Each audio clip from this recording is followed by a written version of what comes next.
Greetings, cyberdogs and citizens of the interwebs. This is ReNDoG coming at you in another episode of Modded Minecraft from the Hermit Skies server. We're kicking things off today with some very exciting news, my friends. We've got a brand new visitor here to our Skyblock island. It's a fluid cow. He's a very interesting color, and we're going to be able to get some resources directly out of the crack of his butt, which is very exciting.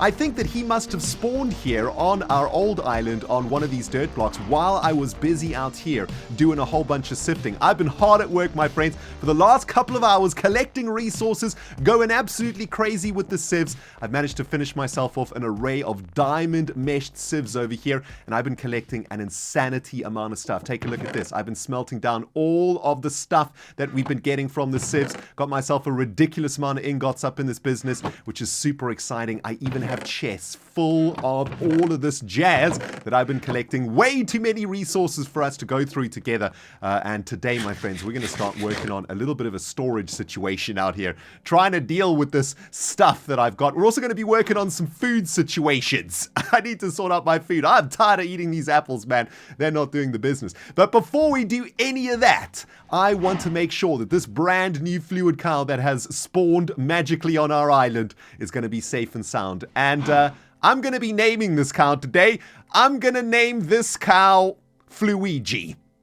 Yep, that's right. Say hello to Fluey G, the fluid cow. And we're going to kick things off trying to figure out exactly what sort of fluid he is going to make for us. And that's going to be really cool. However, before we get to that, I promised you guys in the end of the previous episode that we would collect some of our loot crates today, right? We would crank open some of these loot crates that we've been getting. And as you guys can see, man, we have got quite a few loot crates to claim. So let's start doing this claimage. We've got one for machine chassis. We've got one for, well, a whole bunch of stuff that we made in the previous episode, including the alloy smelter. So that's going to give us 3 loot chests over here. Absolutely beautiful. Do we have any more loot chests to crank open? Let's just make sure we've collected them all. Do we only get 3? Okay, well, that's a little bit disappointing. I think we'll probably work to get a few more today, including the storage control one, which I think is a very important one, so that we can start dealing with our stuff out here. But let's crank open these beautiful loot chests over here. We've got half a heart too, which is pretty exciting. Let's go with loot chest number 1, Kaplam Resonant Upgrade Kit. That sounds pretty good, not too exciting. A Ghast Charm? That sounds very good. I guess that's going to make us invulnerable to gas. Oh, gas can't see us when we're in the nether? That's actually a really good one. I will definitely take that. And a wither skeleton charm? Wow. Okay. Those are 2 pretty good charms, if you ask me, guys. Quite happy with that. And we've almost got enough now to make a full heart, or do we? Can we combine these 2 to make a half heart? Yes, we can. Then we can combine these to make an extra life. Beautiful. Is that going to crank open another chest for us? Extra life? Detect. Oh, we have to actually make that one. Well, I think I'm going to consume this anyway to give myself an extra life. Hardcore lives are not enabled. Oh, okay. So the extra life is actually completely pointless. Nice. Let's sleep the night away and get Fluey G into safety. Fluey G, my son, I have no idea how you've arrived or where you've come from, but I just got to say it's kind of rude pointing your butt in the direction of someone who's trying to help you. I mean, seriously, dudes. What is this frickin' cow's problem? Anyway, we're going to get Fluey G into safety. Then we're going to figure out what kind of fluid cow he is. I'm thinking that we're probably going to have to use some vanilla tactics for this, right? I thought that we might have an animal net in this pack, but apparently we don't have an animal net to actually catch Fluey G, although I'm probably being a derp and there's probably a very easy way to catch him. But for now, I'm just going to do this good old-fashioned styles. We're going to make some wheat up in here, and we've got some seeds over here that we got from all of the sifting and stuff. So let's just make ourselves a little bit of wheat with some bone meal, going back to some vanilla action over here, and hopefully Fluey G is interested in wheat. Let's have a look. Is he going to follow me if I've got wheat? Yes, he is. Okay, good. Chill, dude. Chill. We're not quite ready to go yet. I need to make a sort of safety chamber for him out here somewhere, right? So let's throw up a very quick sort of safety area for Fluey G, the fluid cow. I'm thinking like maybe just a little, I don't know, little containment unit out here for him so he can chill. And I think we'll just do it on this platform, and at some point we'll move him, I suppose. But why don't we just do a little something like this, right? Let's just make him a nice, cute little platform over here. I'm going to use some quite clear glass, which is made from smelting normal glass in, well, any furnace apparatus that you've got. And let's just make like a nice little place for him over here, right? And we can sort of trap him in here. We can lure him here with our wheat. There we go. He's going to chill in there. Well, that's the plan anyway, if we can actually get his butt in there. It might be a little bit too small, but I'm going to give it a go. Fluey G, my man. Dude, you need to get yourself off this island. Hi, I got some tasty wheat for you, my dude. Come this way. Come this way. This isn't a trap or anything, Fluey G. Don't think that I'm trying to entrap you, dude. It's all good. Nothing to worry about, man. No, this way, my dude. This way. Hello, Fluey G. Okay, hold on. I'm going to have to make it so that I can climb up here. My dude. Hi. Yep, there you go. Here we go. Come on. Here you go. Come on. Come on, little guy. Here you go. Yep, come around the corner. There, you know you want to. You know you want to. Okay, there we go. Nice. Now come this way, my little friend. Come this way. Come this way. There we go. Nice. Okay, a little bit further. A little bit further. No, dude. No. That's cute, but that's wrong. Get your butt in there. There we go. Beautiful. Bam! Trapped him. Nice. Okay, excellent. Fluey G has been securely positioned, and now we can figure out exactly what kind of fluid cow this is. All we need, of course, is a bucket. Just like you would milk a normal cow, we're going to milk the fluid cow, and a boom, and a bam. I have no idea what this is. Molten infinity bucket. Guys, is this for real? I mean, did we literally get a infinity fluid cow to spawn on our island? Naturally. That is probably one of the luckiest cows that we could ever get in Project Ozone Lite. I think that probably is the luckiest cow that you could ever possibly get. And this makes me really excited. Infinity is absolutely insane, guys. We can use Infinity for some ridiculous items and stuff in this game. Oh, that is so freaking epic. Well, guys, my brain is still trying to process how insanely lucky we have got with this Infinity cow spawn on our Sky Island. Absolutely ridiculous. I've been having a look at some of these Infinity items and weapons that we can create. Pretty insane. Look how expensive this stuff is to make, man. Absolutely crazy. You need all of these different things, infinity catalysts and crystal matrix ingots, all of this jazz. This is some certainly is some sort of late game stuff over here, right? Which we're probably very far away from. However, we can get molten infinity into a Tinker's smeltery, and it looks like we can actually make infinity ingots in a Tinker's smeltery, which is kind of OP considering what you need to create an infinity ingot normally. So yeah, we've got insanely lucky. Over the coming episodes, we need to get ourselves a Tinker's smeltery set up ASAP, and I suppose in preparation for that, we should start the gathering of the Fluey G juices, right? So I've got a couple of liquid tanks over here, and I suppose what I'm going to need to do is every now and then pop back to Fluey G over here and suck those juices out. I'm not sure how many times we can milk him. I suppose he acts pretty much the same as a normal cow, right? You can milk him once and then it's going to get reset. And I suppose we could actually work out a way to automatically milk him too. I've actually set up an automatic milker in my Fullcraft 2 series, so I know how to do that, which is exciting. And then Fluey G can be milked for eternity. Are you looking forward to your life, Fluey G? It's not going to be fun, dude. Your udders are going to be plugged into a machine that's going to milk you for the rest of time. Doesn't sound great, does it? Anyway, we'll get to that in the next episode, guys. We still got lots of things to do today, which is exciting. I'm going to try get as much freaking infinity juice out of Fluey G as possible. But I wanted to show you guys some other really exciting things that I've been working on. In the previous episode, we made ourselves some solar power, which is pretty awesome. However, lots of you guys in the comments told me that we could go even higher up the tiers of these solar panels. We made solar panel 3s, which generates 32 RF per tick. we could actually go all the way up to solar panel 6s, which generates 2,000 RF per tick. And I've actually done that. I've managed to make a couple of these just by going through all of this stuff. Each tier requires new stuff. Glowstone was easy to get from the diamond meshes. I've got golden blocks, of course, which are easy to get. And as you can see, golden clocks and blocks of iron. It's just going up the tiers, creating more expensive stuff. And we've eventually got to solar panel 6s. For solar panel 7s, we need Dragon's Breath. So obviously, we're not going to be able to go further than solar panel 6s for now.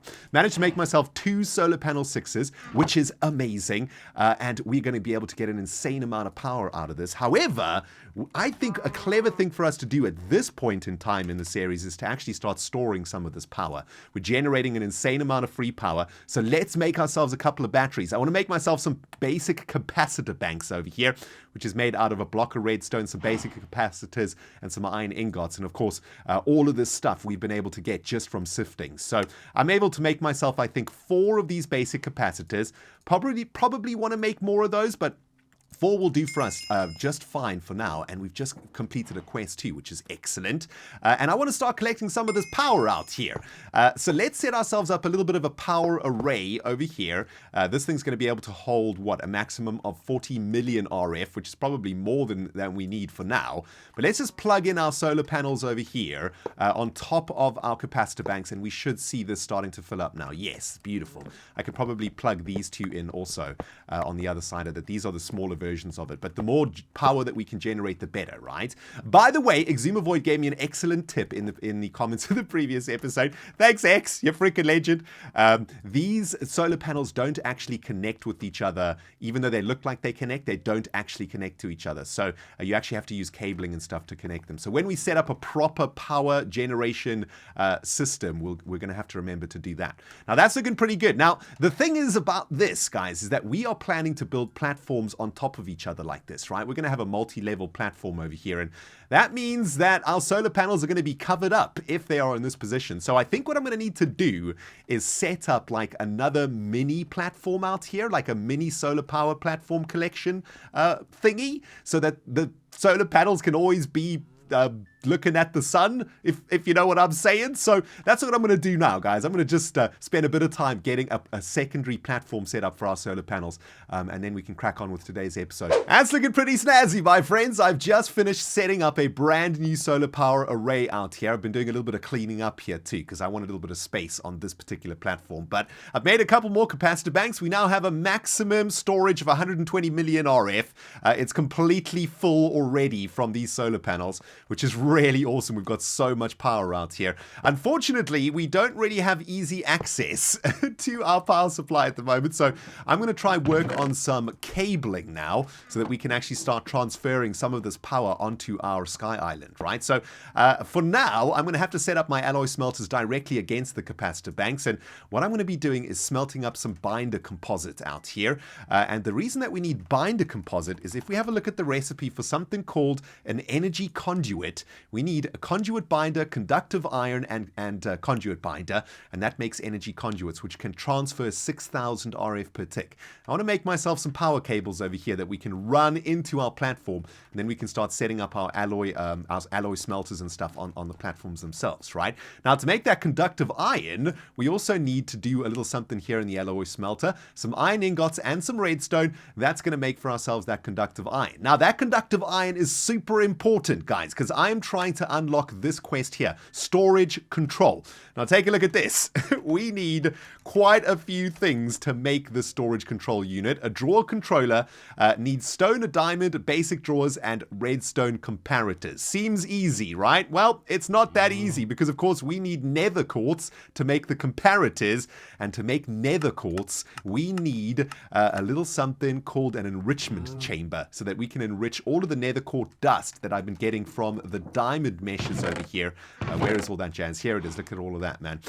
Now, unfortunately, it's not as easy as all that. An enrichment chamber actually requires quite a lot of stuff to make too, right? So let's just get back to that enrichment chamber thing. If we have a look at the recipe for the enrichment chamber, we need something called a basic control circuit. And to make a basic control circuit, We've got to stick osmium ingots into a metallurgic infuser. Luckily, we've been getting an insane amount of osmium ingots from the sifting. So we've got the osmium, which is really good. It's around here somewhere. There it is.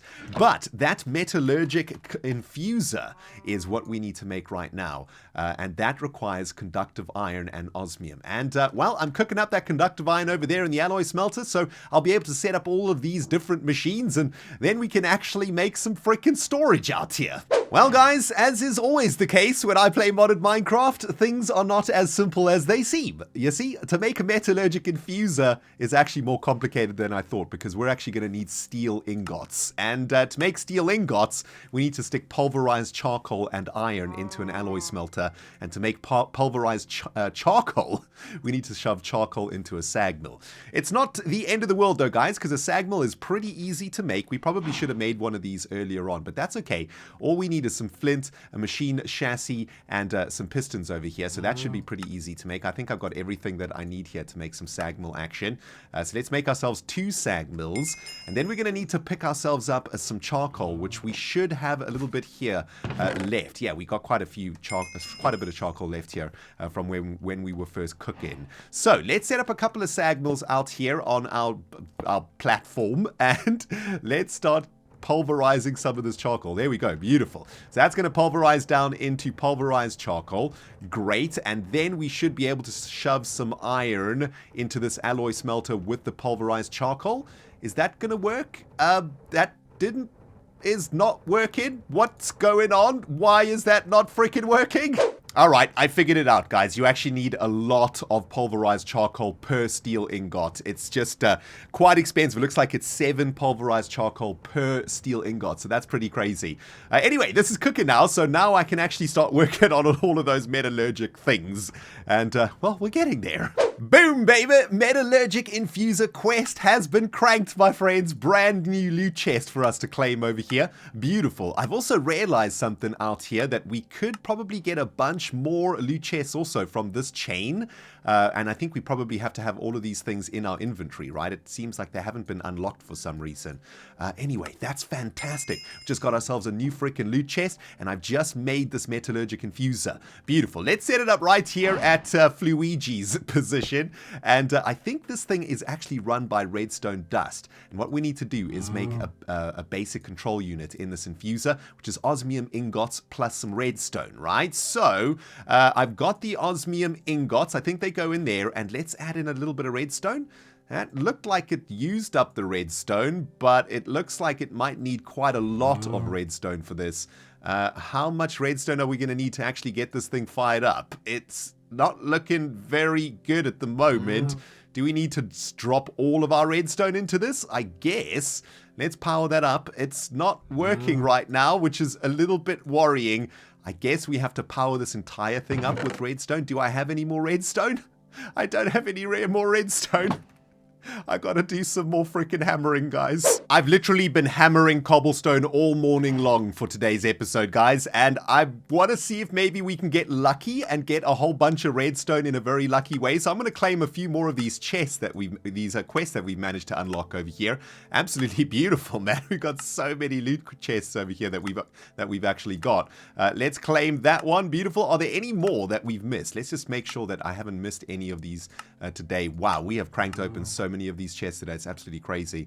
Anyway, 4 more to go. Let's see. Crank that open. A growth crystal. That sounds pretty good, actually, but not quite what we need. 7 chance icosahedrons. That's kind of scary. Guardian charm, which is awesome, and a flask of magma skin, which also sounds pretty cool. No redstone in there, but these icosahedrons, that's got the gambler in me very, very curious. Okay, guys, a bunch more redstone has been smashed, and hopefully this is going to be what we need to fire this thing up. And apparently it is not what we need to fire this thing up. Why is this thing not working? I'm a little bit confused right now. Dump. How do we turn this thing on? Oh, there we go. Oh no, I just dumped all the redstone, didn't I? I am such an idiot. Oh, I think I know what's going on here, guys. Oh my goodness, I am so bad at modded Minecraft. I think this thing actually requires power also, as well as redstone. And I've literally just wasted about 20 minutes of my life. There we go. It needed power also. It should start working now. I am such an idiot, guys. Anyway, there we go. We can start making these basic control circuits now for this stupid freaking task. I've even forgotten what we're doing right now, and I've just spent all of the redstone too, and we're going to need redstone to make this thing, aren't we? So, yeah, guys, my brain is all over the place right now thanks to freaking modded Minecraft. At least we got a quest completed. Okay, no need to panic, Cyberdogs. The brain is back on track. Let's make this enrichment chamber. Finally. Oh my goodness, this has been super derpy. But there we go. Enrichment chamber has been made. I'm assuming that this enrichment chamber is also going to require power. So let's come out here to the solar panel array, plug him in, and he's looking pretty good. I guess he doesn't need redstone, which is really, really good news. A couple of quests have just been completed also. And I suppose all we need to do now is throw this nether quartz into that thing, and that's going to create quartz for us so that we can make comparators. It's working. All of this work just to make comparators. Could have just gone to the nether, am I right? Yeah. Anyway, let's have a look. It sounds like we've cranked open a couple more quests over here. So while that nether quartz is cooking away, let's get some loot boxes in our belly. There we go. Nice. Another couple of quests here. Another couple of loot chests. Another day, another loot chest. Am I right, Cyber Diggity Dogs? Baby, that's what I'm talking about. All right, let's crank these suckers open. See what we get. Anything interesting? Probably another charm. Flask of adrenaline. That's kind of sweet. And some growth crystal tier 2. Wow. Oh, this is ultra rare? We got an ultra rare. Okay, that's obviously really good. No idea what that is. Don't want to think about it right now because I'm trying to keep my brain focused on the tasks for today. Now we got the redstone comparators, which means we can finally make the storage controller, right? Things are getting exciting now, Cyber Diggity Dogs. We are literally just around the corner from setting up some proper freaking storage up in this business. I've just completed the storage control quest, which has taken me a very long time. So I want to reward myself by cranking open this loot chest right away. Let's see what we get. 4 carat plus. Sounds good. Kind of looks like a fish, but that'll do. That'll do quite nicely. Anyway, we can start actually doing some storage over here, guys. We've got this compacting drawer, this drawer controller, and this controller slave. I don't actually know what the controller slave does, but I guess I'll install it anyway. What I want to do is start setting up a proper bit of storage out here. So I think I know how this works. It's not guaranteed that I do, but we're going to give it a go. I think we're just going to use the compacting drawer for this particular platform over here, and I'm going to show you guys why in a second. Hopefully it'll work out the way that I think it does. I don't think you actually need the drawer controller to make it work the way that I want, but here's how I think this is going to work, right? Check it out. From all of the sifting, we've been getting these iron ore pieces. Now take a look at this. If we shove these iron ore pieces in this controller or the compacting drawer, it's going to compact it into the bigger version of itself, right? Which is the iron ore chunk. So here's what I'm thinking. If we can find a way to transfer all of these pieces into this compacting drawer, we will then be able to store that stuff in these basic drawers over here. So if we start setting up some basic drawers like this, is this compacting drawer actually going to send those items into this thing? Maybe that's where we need the drawer controller, right, to actually do that. So if we replace this... Oh, do I have an axe? I don't think so. Let me get an axe over here. I mean, we might need to make a whole bunch of compacting drawers, I suppose, but maybe the drawer controller will actually do that for us. That doesn't look like it's actually working, unfortunately. What if we were to do something like this, right? What happens if we take this ore piece over here, stick it in there? Is that compacting drawer going to act in a smart way and send the items in there? Let's take a look. Let's get some iron ore pieces in here and shove them into the compacting drawer down there. Is that actually put it in there? Has that actually gone in here? No, that hasn't gone in here at all. Okay, so that's a little bit unfortunate. I'm not sure exactly how we are going to solve that problem. Oh, I do love it when the ReNDoG brain actually works, cyber diggity dogs. I managed to crack the nut on this one, and I'm pretty proud of it, actually. Take a look at this. I have been playing around with some transfer pipes from Extra Utilities 2, and this has actually done exactly what I wanted it to. So I made something called a transfer node, which looks a little something like this. A transfer pipe, redstone, stone, and a chest to make the transfer node, and to make the pipe is some slabs, some gold, and some redstone. And that node is going to suck items out of a chest or out of a block that holds items, right? So the transfer node is connected to the compacting drawer. It's sucking any items that we put into the compacting drawer out into these pipes, and these pipes are delivering into these basic drawers over here, right? So let's run in a little bit of an experiment. Let's set up a brand new basic drawer over here and put another pipe into it, and I think the system will actually run smartly, right? Let's throw in a different type of ore piece in here. Let's stick some copper into the compacting drawer. What we should see is that compacted copper ending up in this chest over there. There we go. Perfect. So that's absolutely amazing. Now, all I need to do is find a way to get all of the items from these chests into the compacting drawer and make sure the compacting drawer has got a pipe into all of the basic drawer chests, and that should set up a smart sorting system for us, which makes me really happy. I know it doesn't look like much, cyber dogs, but let me tell you something. Seeing this wall of drawers over here makes me an extremely happy man. It's taken me the entire afternoon to get this setup completed, and finally we are managing all of the stuff coming out of the sieves. I have plugged some transfer nodes into all of the chests that hold all of the tiny ore pieces, and they are pumping all of those ore pieces into the compacting drawer, which is slowly but surely filling up these drawers with all of the different ore chunks that I can eventually smelt down. What we'll eventually do, of course, is automate this entire system so that these things go into the alloy smelters to get smelted down into ingots. But for now, I gotta say, I'm super happy with this little bit of automation. Loving the pipe action, loving our freaking solar panel array out there, absolutely loving Fluey G. Speaking of which, I haven't actually milked this guy in a while. Let's get a little bit more of that infinity juice out of there. I wanted to set up some food situation for us today too, guys, but as I've just looked at my watch, we have completely run out of time, man. Things got a little bit carried away with those stupid metallurgic infusers and whatnot. So I'm going to say goodbye for now, my friends. But yeah, hope you enjoyed it. I'm going to have to AFK for a couple hours to let these chests get emptied out into the drawers over there. But yeah, all is well on the ReNDoG Hermit Skies Island. I hope you enjoyed the episode, guys. If you did, remember to hit the like button if you haven't subscribed yet. Well, you know what to do. Hit the freaking subscribe button, and we'll smell you all in the next episode. Goodbye, my friends.